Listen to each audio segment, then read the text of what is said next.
Hai Peoplems, siap diajak uji nyali nggak nih? Karena hari ini DIS Movie mau ajak kalian masuk ke aplikasi yang bisa ngeliat kematian. Wah, kebayang nggak sih kalau kita tahu secara detail kapan kita meninggal? Horor banget tuh pastinya. Yuk biar nggak penasaran, langsung aja kita tonton Countdown 2020.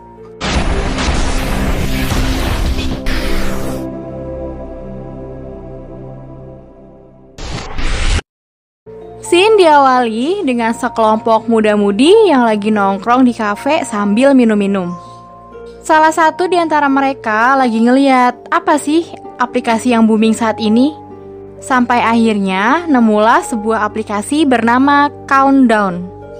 Aplikasi yang bisa ngeliat kapan waktu kematian seseorang. Karena mereka ngira ini cuma sekedar candaan, mereka downloadlah aplikasi itu sambil membandingkan masing-masing waktu kematian mereka. Terlihat di situ aplikasi milik Courtney menunjukkan waktu kematiannya dalam beberapa jam. Singkat cerita, Courtney mau diantar pulang sama cowoknya, yaitu Evan. Karena ngelihat Evan yang udah mabuk berat, Courtney milih buat pulang sendiri. Di tengah perjalanan, Courtney sempet ngelihat aplikasi itu lagi. Aplikasi itu nunjukin bahwa kematiannya tinggal 7 menit. Tiba-tiba Courtney merasa di belakang ada yang mengintainya. Buru-buru dia langsung lanjutin perjalanan pulang dan berhasil masuk ke dalam rumah. Tapi ada kejadian aneh di rumahnya dia.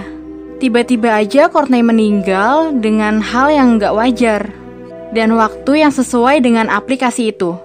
Di sisi lain, Evan mengalami kecelakaan. Mobilnya menabrak sebuah pohon. Dari sini, film pun dimulai. Di rumah sakit, Evan ditangani oleh seorang suster cantik bernama Quinn. Setelah mengalami perawatan, Evan ngerasa gelisah banget. Quinn nyamperin Evan, berusaha buat ngehibur. Di sini Quinn menemukan fakta baru kalau Evan lagi gelisah mikirin waktu kematiannya. Di aplikasi itu, kematian Evan tinggal 19 jam lagi. Kayak diteror bayangan kematian gak sih? Kacau nih aplikasi. Karena penasaran, Quinn pun download aplikasinya juga. Aplikasi itu nunjukin bahwa kematian Quinn tinggal 2 hari, 22 jam, dan 37 menit sekian detik. Beralih ke Evan. Dia mau jalanin operasi yang kesekian kalinya. Dia ngerasa kayak ada sosok bayangan hitam yang selalu mengikutinya. Evan yang penasaran akhirnya coba buat ikutin bayangan itu sampai ke suatu tempat yang gelap. Yaps, Evan terbunuh dengan sangat mengenaskan di tempat itu. Waktunya pun sesuai dengan di aplikasi tersebut. Di sisi lain, Quinn makin cemas mikirin waktu kematiannya. Gak ada jalan lain. Akhirnya dia beli ponsel baru karena aplikasi itu gak bisa dihapus. So misterius. Aplikasi laknat itu udah terinstall di ponsel barunya. Ya udahlah, pasrah aja. Gak sengaja Quinn ketemu sama Mark yang juga terjebak dalam aplikasi tersebut. Mereka berdua memutuskan untuk memecahkan masalah ini dengan cara nemuin pendeta. Namun gagal. Pendeta itu nggak bisa bantu apa-apa.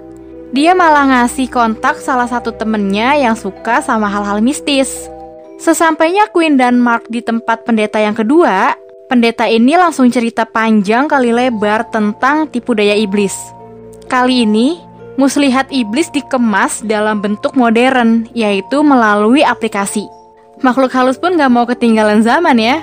Pendeta itu bilang kalau dia tahu kode dari aplikasi ini bakal bisa diatasin. Akhirnya Quinn dan Mark mendatangi seorang hacker. Mereka minta tolong buat retas aplikasi ini untuk bisa tahu apa kodenya.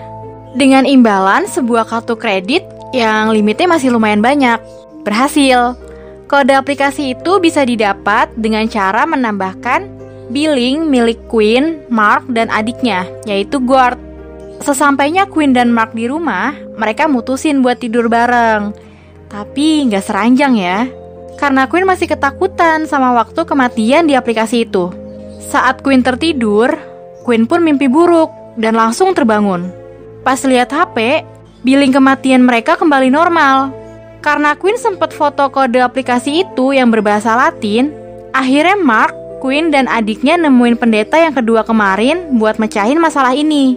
Singkat cerita, mereka membuat sebuah lingkaran yang ditaburi dengan garam di sekelilingnya. Hal ini mereka lakuin supaya iblis nggak bisa masuk. Tapi yang namanya iblis, apapun bakal dilakuin buat nyusahin manusia. Sampai pada akhirnya, Mark keluar dari lingkaran itu dan meninggal ketabrak. Adiknya Quinn yang terluka langsung dibawa ke rumah sakit dan ditangani oleh Dr. Sullivan. Scene berganti dengan Quinn yang masuk ke ruangan Dr. Sullivan.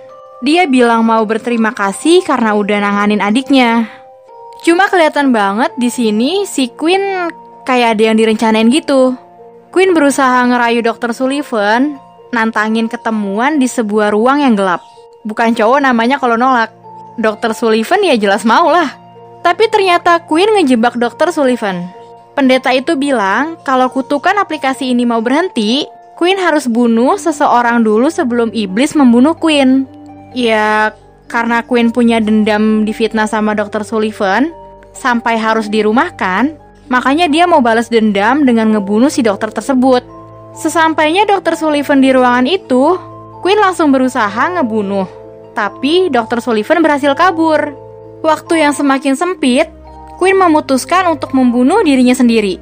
Jadi intinya di sini tuh harus ada kematian sebelum iblis yang bunuh.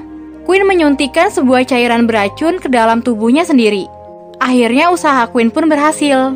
Iblis itu lenyap begitu aja. Quinn gak mau mati sia-sia. Dia udah nyiapin penawar racun itu di sakunya. Hal ini membuat Quinn berhasil tetap hidup. Scene akhir dari film ini adalah ketika mereka berziarah ke makam ibunya.